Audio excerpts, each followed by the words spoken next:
What exactly is Coach Prime worth to the University of Colorado? Let's talk about that. What's up, kinfolk? It's RJ Young.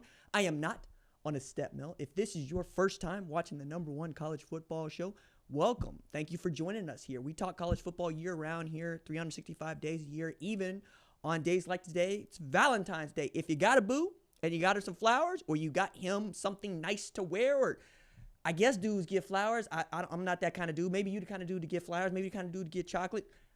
If you are that kind of person, congratulations. Happy for you. Me, myself, I'm not going to be celebrating today. I am going to be talking about Colorado and Deion Sanders. Now, it has been interesting for me to watch the raises go out to various college football coaches and the hiring process in the NFL and in college, as we are seeing more NFL teams go get position coaches from college football. To name one, Tashard Choice ended up going from Texas to the Detroit Lions. And another, Justin Fry, ends up going from Ohio State to Arizona. I mean, and even going back to last year, half the Michigan National Championship coaching staff ends up coaching in Los Angeles for the Chargers. The other thing that's been interesting is that coaches that have performed in 2024 have been rewarded in large part. Thinking about Ryan Day, who got an extension of 7 years. It's going to pay him $12.5 million in base salary.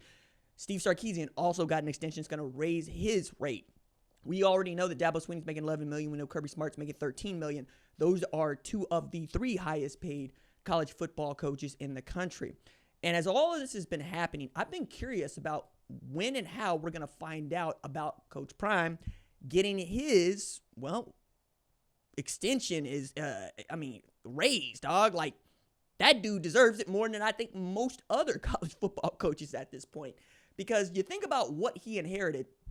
I don't know that there's been a program in the Big 12 that has received more of an uptick in how people think about the program and how the program has performed than perhaps Colorado and Kansas, right?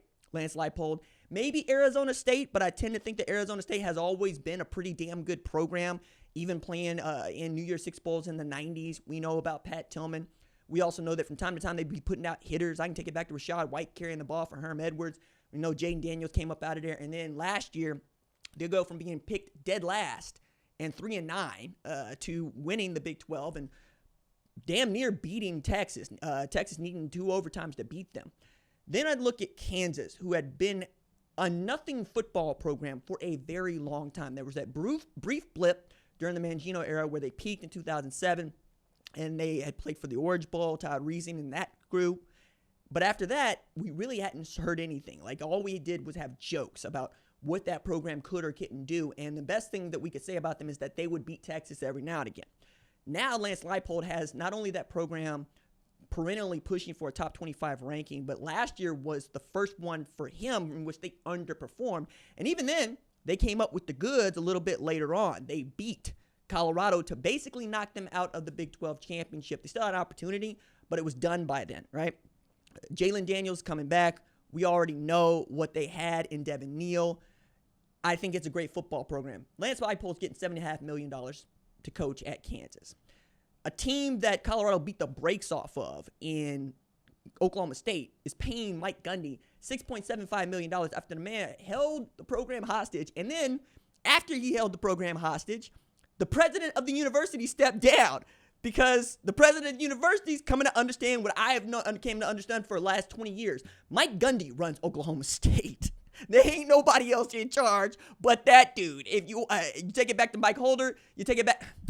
I can really lay this one out for you, but you don't want to go up into Stillwater and think you're going to tell that man what he's going to do. It ain't going to happen.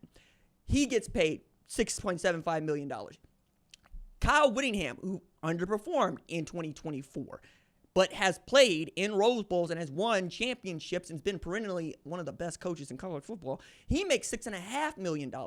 Prime makes $5.7 million right now. There was an interesting story that I read in The Athletic where I found a statistic that I just thought was bonkers. Colorado brought in $31.4 million in ticket revenue, according to their fiscal year report. That's $13 million up from the previous year. Now think about that. Prime gets to Colorado in 2023. They go 4-8. They turn around. They go 9-4. They had the Heisman Trophy winner, the first two-way star of serious repute in 20 friggin' years, and the best two-way player, I think, of all time. I'm throwing Charles Woodson into the mix on this, Chris Gamble. Anybody else you actually want to throw in there, I'll throw Travis Hunter in there, and he's going to beat you down with these statistics, man.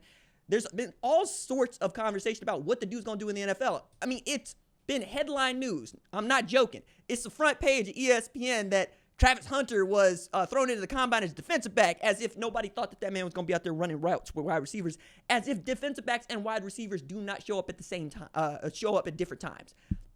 That said, I think Travis Hunter's going to do what Travis Hunter's going to do, but Prime was able to not only convince that dude to become the first 5-star in the recruiting rankings era, to join up at an FCS program, but an HBCU one that hadn't done much in the better part of a decade. And then they go win championships. He develops a first-round quarterback. We're not even debating it anymore. We were debating it going into the season, whether or not Shedeur Sanders was a first-round selection. He is a first-round selection. It's just whether or not he's going to be the first quarterback off the board. Many people think that's going to be Cam Ward. I'm fine with that. That's just fine with me. If Shedeur Sanders is the third or fourth, he's still going to be in the top 20, the first round, first 32 picks. I think you could also make an argument for Jackson Dart at Ole Miss, among others, right? And then we got guys that knew what their draft stock was going to be and decided to play another year of football, like Carson Beck. I look at what Prime has done, and I look at what he has meant to the university and its enrollment numbers, which are up 50%, to its fan numbers, which are enormous, to the number of people that are buying Colorado merchandise, and to the spillover into the rest of the university. And I think the man is worth $10 million to them, and maybe that's what the argument is about.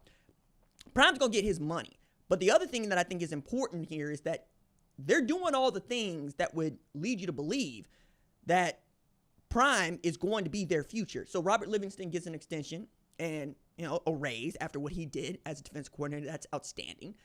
You also are bringing in Caden Salter, who I think is going to be your starter. Juju Lewis is going to be behind him in case Caden Salter fumbles the start, just doesn't live up to his billing. Or, give Juju a year.